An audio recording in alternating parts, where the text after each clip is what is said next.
Assalamualaikum warahmatullahi wabarakatuh. Perkenalkan, nama saya Satmawati, Prodi Ekonomi Syariah 4 semester 4. Di sini saya akan memaparkan mengenai makalah dari presentasi kami, yaitu yang berjudul Sejarah dan Tokoh-tokoh Filsafat. Makalah dari kelompok 3. Baiklah, langsung saja. Yang pertama itu sejarah filsafat. Di sini sejarah filsafat terbagi atas dua, yaitu filsafat Yunani dan filsafat Islam. Filsafat Yunani itu merupakan periode penting sejarah peradaban manusia, karena pada masa itu adalah masa peralihan dari pola pemikiran mit menjadi pola pemikiran yang lebih rasional. Pola pemikiran mit ini adalah pola pemikiran yang mengandalkan mitos untuk menjelaskan sebuah fenomena alam. Contohnya itu seperti gempa bumi, fenomena alam gempa bumi. Dengan pola pemikiran mit menganggap bahwa gempa bumi itu merupakan disebabkan oleh aktivitas dewa bumi yang menggerakkan kepalanya. Nah, setelah adanya filsafat atau dengan menggunakan pola pemikiran yang lebih rasional, manusia pada saat itu mulai tidak lagi menganggap gempa bumi itu sebagai aktivitas dewa, melainkan aktivitas alam yang terjadi secara kausalitas. Baik, langsung ke zamannya. Sejarah pada masa Yunani ini ada 8 zaman. Yang pertama itu zaman pra-Yunani kuno.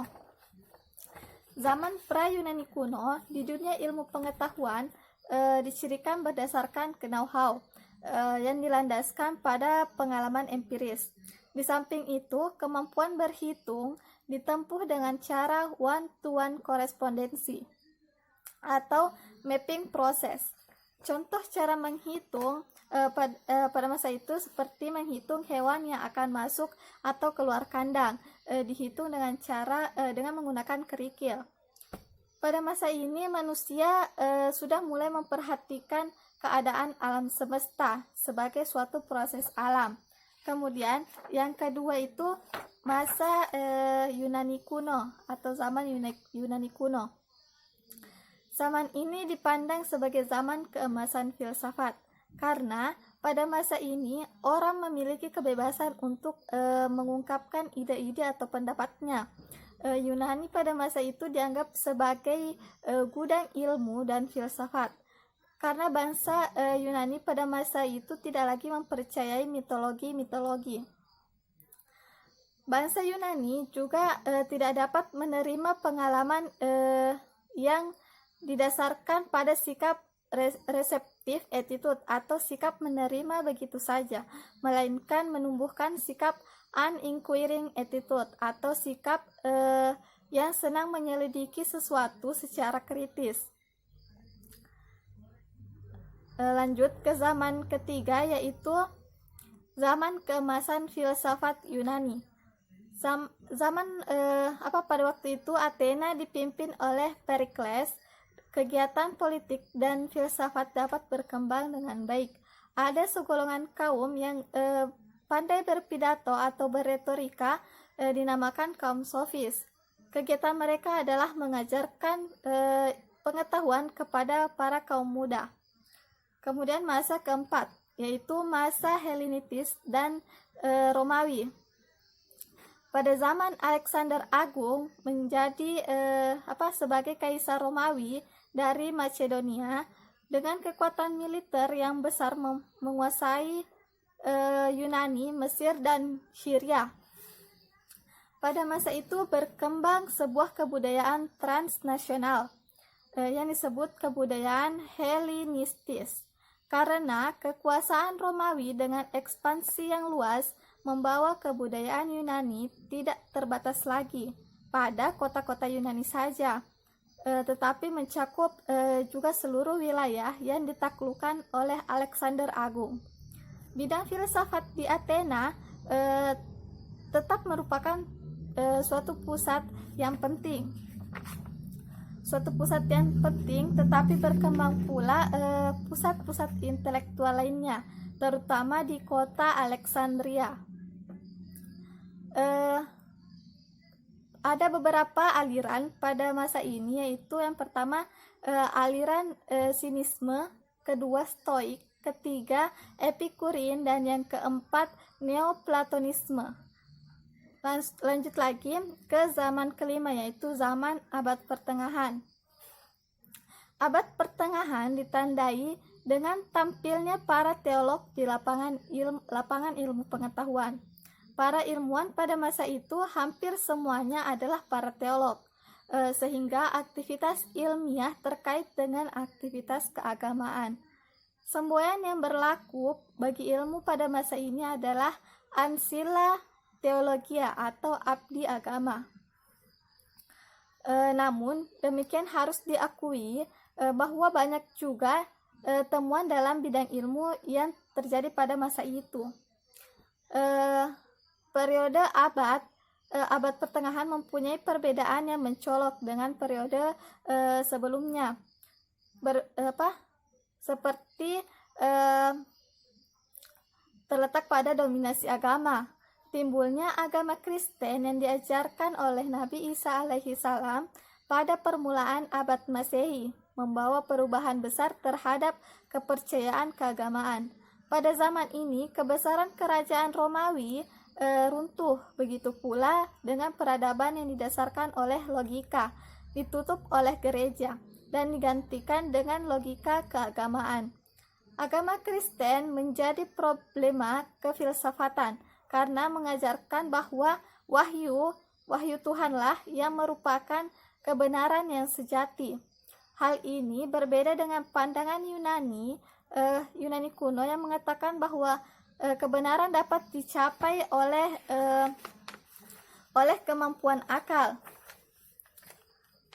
Filsafat pada zaman abad pertengahan ada dua periode, yaitu periode patristik dan periode skolastik.